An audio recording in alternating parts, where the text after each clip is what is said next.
Welcome to War Bios, where we delve into the most pivotal conflicts in history, examining the strategic context, operational art, and human cost of war.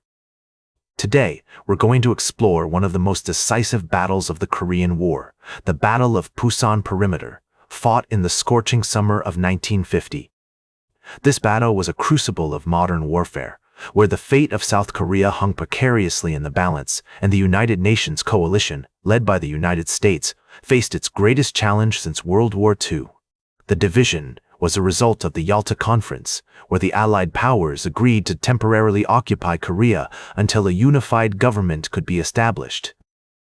However, as the Cold War began to take shape, the division became permanent, with the Soviet Union installing a communist regime in the north and the United States backing a capitalist government in the south. This division would eventually give rise to two separate governments, the Communist Democratic People's Republic of Korea, North Korea, in the north, and the Capitalist Republic of Korea, South Korea, in the south. The tension between these two nations was palpable, with both sides claiming sovereignty over the entire peninsula. The 38th parallel became a de facto border, with both sides engaging in a series of skirmishes and propaganda campaigns. In June 1950, North Korean forces backed by China and the Soviet Union crossed the 38th parallel, launching a surprise attack on South Korea. The invasion caught the South Korean army off guard, and they were quickly overwhelmed. The United Nations Security Council, dominated by the United States, swiftly condemned the aggression and passed a resolution calling for the withdrawal of North Korean forces. When this failed to materialize, the UN authorized the formation of a coalition to defend South Korea. General Douglas MacArthur, the legendary commander of the U.S. Far East Command, was appointed to lead the UN effort. MacArthur's initial assessment of the situation was grim. The North Korean army had advanced deep into South Korea, and the capital city, Seoul, had fallen. The South Korean army was in disarray, and the few American units deployed to Korea were vastly outnumbered. MacArthur knew that time was of the essence. If the UN coalition couldn't regroup and counterattack quickly, the entire peninsula would fall under communist control. As the North Korean forces pushed southward, they encountered the first major resistance from the U.S. 24th Infantry Division, which had been hastily deployed from Japan. The division's commander, Major General William F. Dean, would play a crucial role in the battles to come.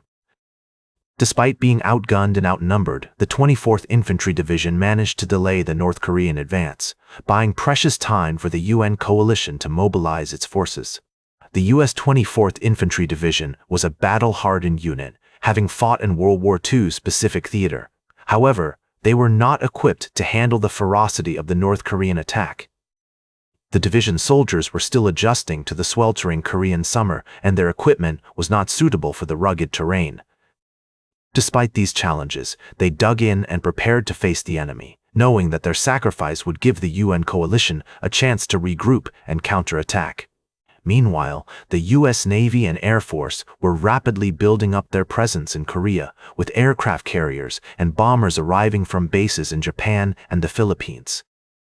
The naval blockade of North Korea was also taking shape, as American warships began to intercept Soviet and Chinese ships suspected of carrying military supplies to the North Korean army. The U.S. Navy's control of the seas allowed the UN coalition to maintain a steady supply line, which would prove crucial in the battles to come. As July 1950 drew to a close, the UN coalition was still reeling from the initial onslaught, but it was beginning to regain its footing. The U.S. 1st Cavalry Division, fresh from occupation duties in Japan, had arrived in Korea along with the 25th Infantry Division and other units. These reinforcements would soon be thrown into the maelstrom of battle, as the North Korean army prepared to deliver the final blow to the beleaguered UN forces. As the United Nations coalition continued to build up its forces in Korea, the North Korean army, now bolstered by Chinese and Soviet supplies, launched a series of assaults on the Pusan Perimeter, a 100-mile defensive line that stretched from the city of Pusan in the southeast to the town of Yeongdeok in the northeast. The perimeter was a crucial stronghold for the UN forces, as it protected the port city of Pusan, the primary entry point for troops and supplies. The city's bustling docks and warehouses were the lifeblood of the coalition's efforts, providing a steady flow of ammunition, fuel, and equipment to the front lines. On August 4, 1950, the North Korean Army launched a major attack on the 24th Infantry Division's positions near the town of Shindong-ni, about 20 miles northwest of Pusan. The division's commander, Major General William F. Dean, had deployed his troops in a defensive line along the Naktong River, which flowed into the perimeter like a serpent, its winding course providing a natural barrier against the enemy's advance. As the North Korean forces crossed the river, they were met with fierce resistance from the American soldiers, who were supported by artillery and air power. The sound of gunfire and explosions echoed through the valley as the two armies clashed in a frenzy of steel and fire. Despite being outnumbered, the 24th Infantry Division held its ground, inflicting heavy casualties on the North Korean army. However, the division's lines were stretched thin, and the North Koreans were able to exploit weaknesses in the defenses, pushing deep into the perimeter. The situation was precarious, with the UN forces struggling to maintain their grip on the Pusan perimeter. The enemy's relentless pressure had begun to take its toll, as American soldiers fought bravely but began to show signs of exhaustion and desperation. On August 6, 1950, General Douglas MacArthur arrived in Korea to assess the situation firsthand. He visited the front lines, where he met with Major General Dean and other commanders and was briefed on the latest developments. As he surveyed the battlefield, MacArthur's eyes narrowed, his mind racing with strategies and tactics. He knew that the fate of South Korea hung in the balance and that the Pusan perimeter was the key to victory or defeat. As the battle raged on, the UN forces began to gain the upper hand. On August 17, 1950, the U.S. 1st Provisional Marine Brigade, led by Brigadier General Edward A. Craig, launched a counterattack against North Korean positions near the town of Obong-ni, about 10 miles north of Pusan. The Marines, supported by naval gunfire and air power, pushed the North Koreans back, recapturing key terrain and relieving pressure on the perimeter. The fighting was intense and brutal, with both sides suffering heavy casualties. The Marines fought with their characteristic elan, using their superior training and firepower to devastating effect. The counterattack marked a turning point in the battle, as the UN forces began to push back against the North Korean army. On August 19, 1950, a company of Marines from the 1st Battalion, 5th Marines, found themselves surrounded by North Korean troops near the village of Yongsan. The Marines, led by Captain Kenneth J. Houghton, fought valiantly, but they were vastly outnumbered. As the situation grew more desperate, Houghton radioed for artillery support, which arrived in the form of a barrage of 105mm howitzer fire that shattered the North Korean lines. The enemy's attack was repelled, and the Marines emerged victorious, their bravery and sacrifice etched into the annals of history. The UN forces continued to push back against the North Korean army, slowly but surely regaining ground and momentum. On August 24, 1950, the U.S. 2nd Infantry Division, led by Major General Lawrence B. Kaiser, launched a counterattack against North Korean positions near the town of Gyeongju, about 20 miles north of Pusan.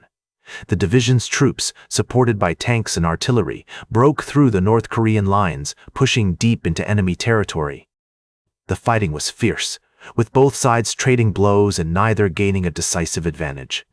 As the battle for the Pusan perimeter raged on, the UN forces faced numerous challenges, including logistics, supply chain management, and the ever-present threat of enemy infiltration. Despite these obstacles, they persevered, driven by their determination to hold the line against the North Korean army. The fate of South Korea hung in the balance, and the soldiers knew that their sacrifice would not be in vain. They fought on, fueled by their courage, honor, and commitment to their mission. On September 15, 1950, General Douglas MacArthur launched a daring amphibious assault at Incheon, a strategic port city located about 150 miles northwest of Pusan. The landing, codenamed Operation Chromite, was a masterstroke that caught the North Koreans off guard and severed their supply lines, leaving them vulnerable to a devastating counterattack. The successful landing marked a turning point in the war, as it allowed the UN forces to break out of the Pusan perimeter and begin a counteroffensive against the North Korean army. As the troops poured ashore, they were met with fierce resistance, but their superior training, firepower, and determination ultimately won the day. The Battle of Pusan Perimeter officially came to an end on September 18, 1950, when the UN forces broke out of the perimeter and began their advance northward. The battle had been one of the most intense and brutal of the war, with both sides suffering heavy casualties. However, the bravery and determination of the UN forces had paid off, as they had successfully defended the Pusan perimeter and paved the way for a counteroffensive against the North Korean army. As the UN forces pushed northward, they encountered increasingly stiff resistance from the North Koreans, who were determined to hold their ground. However, the momentum had shifted in favor of the UN forces, and they continued to push forward, driven by their determination to defeat the enemy and bring an end to the war. In the months that followed, the UN forces continued to push northward, eventually crossing the 38th parallel and entering North Korea. The war would continue for another 2 years, with the UN forces ultimately being pushed back to the 38th parallel by a massive Chinese intervention in November 1950. However, the Battle of Pusan Perimeter remained a crucial turning point in the war, as it had allowed the UN forces to regain the initiative and eventually stabilize the front lines. The psychological impact of the battle on the soldiers who fought in it cannot be overstated.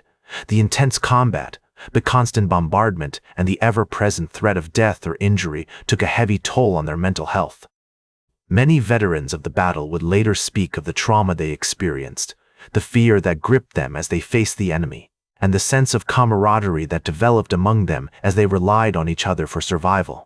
One notable example of the bravery and determination displayed during the Battle of Pusan Perimeter was the heroic actions of Lieutenant Colonel Louis Chesty Puller, who led the 1st Marine Regiment in the battle. Despite being vastly outnumbered, Puller's men held their ground against repeated North Korean attacks, inflicting heavy casualties on the enemy and ultimately emerging victorious. That's all for today's War Bios.